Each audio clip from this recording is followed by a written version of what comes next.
Welcome to Telugu pay channel. ఈరోజు topic Telangana ప్రభుత్వం అభయహస్తం ప్రజాపాలన దరఖాస్తు పేరుతో అప్లికేషన్ ఫామ్ ని సిద్ధం చేసింది. ఒక్కో పథకానికి ఒక్కో అప్లికేషన్ పెట్టుకోవాల్సిన అవసరం లేకుండా అన్నింటికి ఒకే దరఖాస్తు పెట్టుకునేలా సిద్ధం చేసింది. మొదట కుటుంబ వివరాలను నింపాల్సి ఉంటుంది. కుటుంబ యజమాని పేరుతో మొదలై date of birth, Aadhaar card, ration card number, mobile number, వృత్తి, కులంతో పాటు కుటుంబ సభ్యుల వివరాలు కూడా నింపాల్సి ఉంటుంది. వీటితో పాటు మిగిలిన డీటెయిల్స్ ని ఎలా ఫిల్ చేయాలో కంప్లీట్ ప్రాసెస్ ఈ వీడియోలో చూద్దాం. ఈ దరఖాస్తు ఫారం లో మహాలక్ష్మి పథకం, ప్రతి నెల 2500 ఆర్థిక సాయం, దీంతో పాటు 500 రూపాయలకు gas cylinder. Next Rythu Bharosa పథకం, దీంట్లో ప్రతి ఏటా ఎకరానికి 15,000, ఒకవేళ వ్యవసాయ కూలీలైతే ఏటా 12,000. నెక్స్ట్ ఇక్కడ ఇందిరమ్మ ఇండ్ల పథకం కింద అమరవీరులు మరియు ఉద్యమకారులకు 250 చదరపు గజాల ఇంటి స్థలం గురించి ఇందులో డీటెయిల్స్ ఫిల్ చేయాల్సి ఉంటది. నెక్స్ట్ గృహజ్యోతి పథకం, కుటుంబానికి ప్రతి నెల 200 యూనిట్ల ఉచిత విద్యుత్, ఆ డీటెయిల్స్ ఫిల్ చేయాల్సి ఉంటది. నెక్స్ట్ చేయూత పథకం, దీంట్లో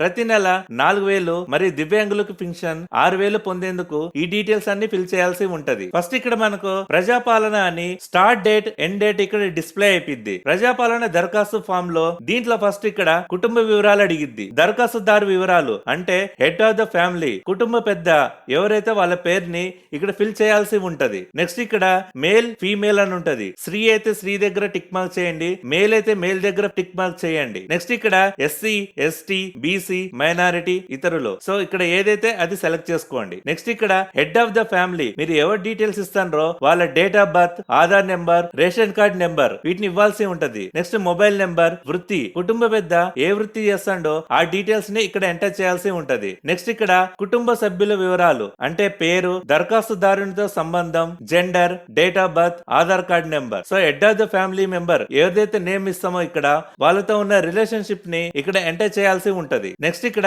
చిరునామా, మీ ఇంటి నెంబర్, గ్రామం, మున్సిపాలిటీ, వార్డ్ నెంబర్, మండలం, డిస్టిక్ ఇవన్నీ ఫిల్ చేయాల్సి ఉంటది. అన్ని ఫిల్ చేశాక అభయహస్తం గ్యారంటీ పథకాల లబ్ధి పొందడానికి వివరాలని కావాల్సిన పథకాల లబ్ధి కొరకు టిక్ మార్క్ చేయండి అని ఉంటది. దీంట్లో ఫస్ట్ మహాలక్ష్మి పథకం, దీంట్లో ప్రతి నెల 2,500 ఆర్థిక సాయం కావాలి అనుకుంటే టిక్ మార్క్ చేయండి. నెక్స్ట్ ఇక్కడ గ్యాస్ సిలిండర్ 500 రూపాయలు కావాలి అనుకుంటే ఇక్కడ టిక్ మార్క్ చేయండి. టిక్ మార్క్ చేస్తే గ్యాస్ కనెక్షన్ నెంబర్, సరఫరా చేస్తున్న కంపెనీ నేమ్, సంవత్సరానికి వినియోగిస్తున్న గ్యాస్ సిలిండర్ల సంఖ్యను ఇక్కడ ఎంటర్ చేయాల్సి ఉంటది. నెక్స్ట్ ఇక్కడ రైతు భరోసా పథకం, దీంట్లో రైతులకు ప్రతి ఏటా ఎకరానికి 15,000. దీంట్లో ఫస్ట్ రైతైతే రైతు, కౌలు రైతైతే కౌలు రైతు, ఇందులో మీరు ఏదైతే అది టిక్ చేయాల్సి ఉంటది. నెక్స్ట్ ఇక్కడ పట్టాదారు పాస్ పుస్తకం నెంబర్ అడిగిద్ది, నెంబర్ ని ఎంటర్ చేయాల్సి ఉంటది. సాగు చేస్తున్న భూమి వివరాలు, సర్వే నెంబర్, విస్తీర్ణంతో పాటు ఇక్కడ ఫిల్ చేయాల్సి ఉంటది. నెక్స్ట్ వ్యవసాయ కూలీలకు ఏటా 12,000, దీనికి టిక్ మార్క్ చేస్తే ఉపాధి హామీ కార్డు నెంబర్ ని ఎంటర్ చేయాల్సి ఉంటది. నెక్స్ట్ ఇక్కడ ఇందిరమ్మ ఇండ్లు పథకం కింద ఇల్లు లేని అర్హులైన కుటుంబాలకి ఇంటి నిర్మాణానికి ఆర్థిక సాయం కావాలి అనుకుంటే ఇక్కడ టిక్ మార్క్ చేయాల్సి ఉంటది. దీంట్లో అమరవీరులు మరియు ఉద్యమకారులకు 250 చదరపు గజాల ఇంటి స్థలం కావాలి అనుకుంటే అమరవీరుల కుటుంబం అని ఇక్కడ టిక్ మార్క్ చేయాలి. దీంట్లో అమరవీరుల పేరు, అమరులైన సంవత్సరం, FIR number, death certificate number ని ఎంటర్ చేయాల్సి ఉంటది. ఇందిరమ్మ ఇండ్ల పథకంలో నెక్స్ట్ తెలంగాణ ఉద్యమంలో పాల్గొన్నారా, అవునైతే ఇక టిక్ మార్క్ చేయండి. ఒకవేళ అవును మీద టిక్ మార్క్ చేస్తే సంబంధిత FIR నెంబర్ మరియు సంవత్సరం ఎంటర్ చేయాల్సి ఉంటది. ఒకవేళ జైలుకు వెళ్తే జైలు పేరు, స్థలం, శిక్ష సంబంధిత వివరాలను రాయాల్సి ఉంటది. నెక్స్ట్ గృహజ్యోతి పథకం, ఈ పథకం కింద కుటుంబానికి ప్రతి నెల 200 యూనిట్ల ఉచిత విద్యుత్. ఇక్కడ మీ నెలసరి గృహ విద్యుత్ వినియోగం అని 0 నుంచి 100 యూనిట్లు, 100 నుంచి 200 యూనిట్లు, 200 యూనిట్ల పైన ప్రతి నెల ఎన్ని యూనిట్లు వస్తుందో దాన్ని టిక్ మార్క్ చేయాల్సి ఉంటుంది. నెక్స్ట్ గృహ వినియోగ విద్యుత్ మీటర్ కనెక్షన్ సంఖ్య, మీ విద్యుత్ మీటర్ కనెక్షన్ సంఖ్యనే ఇక్కడ ఎంటర్ చేయాల్సి ఉంటది. నెక్స్ట్